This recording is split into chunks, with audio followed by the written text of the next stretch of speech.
సహస్రజుడు అనే రాక్షసులు ఉండేవాడు. వీళ్ళకి ఇంకేం పని ఉండదు కదా. సూర్య భగవాన్ గురించి ఒంటి కాలం మీద తపస్సు చేస్తారు. ఒక రోజు కాదు, 2 రోజులు కాదు, కొన్ని సంవత్సరాల పాటు చేస్తారు.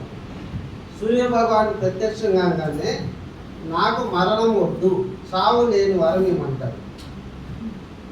కుదరదు, అది జరగదునైనా, సావు లేకుండా సృష్టిలో ఏ జీవి అందరు. అది తప్పితే ఇంకొక వరం ఇస్తాను, కోరుకోంటారు. ఇంకొక వరం, నాకు చావు లేని వరం తప్పితే ఇంకేం వద్దా అంటే, లేదు, ఇంకా ఆప్షన్ లేదు, నువ్వు కోరుకోవాల్సిందే. అంటే నాకు 1000 కవచాలు నాకు ఉండాలి నా శరీరం మీద. ఇక్కడ పదం ఉంది, కవచ కుండలాలు అనే పదం మీకు అర్థం కావాలి. కవచ కుండలాలంటే మన శరీరం మీద చర్మం ఉన్నట్లే శరీరంతో పాటు ఏర్పడతాయి. అందరికీ కాదు, అమృతంతో తయారు చేయబడిన చర్మం లాగా ఉంటుంది. అమృతాంశంతో అమృత బండారం. Bullet proof sir, bullet proof. Bullet proof మీ భాషలో చెప్పాలి. మీ భాషలో చెప్పాలంటే బుల్లెట్ ప్రూఫ్ అందరికీ కాదు, ఆ ప్రైమ్ మినిస్టర్ దగ్గర ఉండే వాళ్ళకి. ఈ సహస్రజుడు నాకు 1000 కవచాలని భేదించేది నా శరీరం మీద కావాలి అన్నాడు. 1000 కవచాలు అనగానే ఆ సహస్రజుడు కాస్త సహస్రాశ్రుడు, సహస్ర కవచులు అయ్యాడు. అప్పటి నుంచి పుస్తకాల్లో రాసింది లేదు. సహస్ర కవచం, సహస్ర అంటే 1000 కవచాలు ఉన్నాయి కాబట్టి సహస్ర కవచుడు అయ్యాడు. వీడికి వరం వచ్చింది. అది ఈ అసురుడికి ఇంకేమండి, ఇంకా శక్తి వచ్చేస్తుంది కదా. ఆ భద్రిక ఆశ్రమంలోని మునుల్ని, రాజుల్ని, గోవుల్ని, మేఘాలని అందరినీ ఇష్టం వచ్చినట్టు నరహింస పెట్టుకుంటారు. ఆ అరణ్యం చుట్టుపక్కల ఉండేది, ఈ అరణ్యం అంతా పక్క అరణ్యం, ఈ బాధలు తట్టుకోలేకపోతుంటారు ప్రజలు.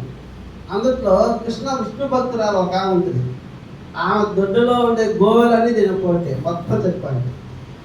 ఆమె విష్ణు భక్తురాలు దేవుని బాగా స్మరిస్తుంది. పూజకి స్మరిస్తే ఆమెకు ఆ రోజు కల్లో, అమ్మా ఈ టైం రాలేదు, కొంతకాలం నువ్వు వెయిట్ చేయాలి, పాపం పండాలి, ఆ టైం వచ్చిన తర్వాత ఇది అర్థం అవుతుంది అని చెప్తారు. ఆ టైం ఎట్లా అంటే, హిరణ్యకశిపుని నరసింహస్వామి చంపుతారు. హిరణ్యకశిపుని చంపిన తర్వాత ఆ నరసింహమూర్తి అంశముగా నేను భూమి మీదకు పంపిస్తాను అని చెప్తారు. ఎప్పుడైతే హిరణ్యకశిపుని చంపుతారో నరసింహమూర్తి 2 కళలుగా వస్తారు, నరుడు, నారాయణుడు.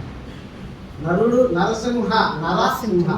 నరుడు ఒక రూపము, సింహ రూపము. ఆ సింహ రూపాన్ని ఇక్కడ మనం నారాయణుడు అంటాం. నరసింహ అంటే నరనారాయణుడు. నరనారాయణుడు ఒకడేమో నరుడు, అక్కడేమో నారాయణుడు. అది ఇద్దరు నరసింహభూతి అంశం, నరసింహస్వామి అంశం. అంతగాని సింహంలాగే ఉండడు, ఆయన అంశం అది. ఆ నరసింహస్వామి అంశంతో నరనారాయణుడు భూమికి వచ్చి బద్రికాశ్రమానికి వస్తారు. అప్పటికి ఈ సహస్రాశ్రములు పోతారు, అల్లకల్లో తీసుకొస్తారు మొత్తం సంస్థలు. ఆ ఆశ్రమానికి అక్కడ చుట్టుపక్కల ఆశ్రమం మహర్షులు అందరూ ఎవరు ఉండరు, ఎప్పుడు తట్టుకోలేకపోతారు. ఈ నరనారాయణుడు ఏం చేస్తారంటే, ఆశ్రమంలో ఉండకుండా అరణ్యం ఒక చోట అన్ని ఆయుధాలు పెట్టుకొని తపస్సు చేసుకుంటుంటారు. ఈ సహస్ర కవచం చూసుకుంటా వీళ్ళిద్దరు తపస్సు చేసుకుంటారు. తీసుకొచ్చి వాళ్ళ ముందు భయంకరమైన కాకలు పెట్టి వాళ్ళని లేపి తట్టి లేపి, మీరేంటి ఇంత చిరుపిల్లలో మీరేంటి నాతో యుద్ధం చేస్తారా, మీ దగ్గర అన్ని బాణాలని రచ్చగొడతారు. అన్నీ ఉంటారు ప్రశాంతంగా. స్వామి అసుర, మేమిద్దరం నీతో యుద్ధానికి రాలేదు, ఒక్కరిమే చేస్తాం. అది యుద్ధ ధర్మానికి, యుద్ధ నీతి కాదు. ఒకరం తపస్సులో ఉంటాము, ఒకరము యుద్ధం చేస్తాము. సరే, ముందు నరుడు పోతాడు, నారాయణుడు తపస్సు చేస్తుంటాడు. ఈ నరుడు సంవత్సరం పాటు చేసిన 1000 కవచాల్లో కూడా ఒక్క కవచం కూడా వేధించలేకపోతాడు. అతి కష్టం మీద ఒక్క కవచాన్ని తొలగిస్తాడు. అలసిపోతాడు. అలసిపోయి ఇంకా నారాయణుడు లేపుతాడు, నా వల్ల కాదయ్యా. ఈ నారాయణుడు ఏం చేస్తాడంటే మొత్తము చేసి మొత్తం 998 కవచాలు ఎత్తాడు. అంటే 1000కి 1 తక్కువ అవుతుంది. మొత్తం 999 కవచాలను వేధిస్తాడు. అంటే 1000లో 999 పోయింది, ఇంకా ఒక్క కవచమే ఇది పోతే మరణిస్తాడు. మళ్ళా సూర్యమండలాన్ని వదులుతాడు. ఎవరు? సహస్ర.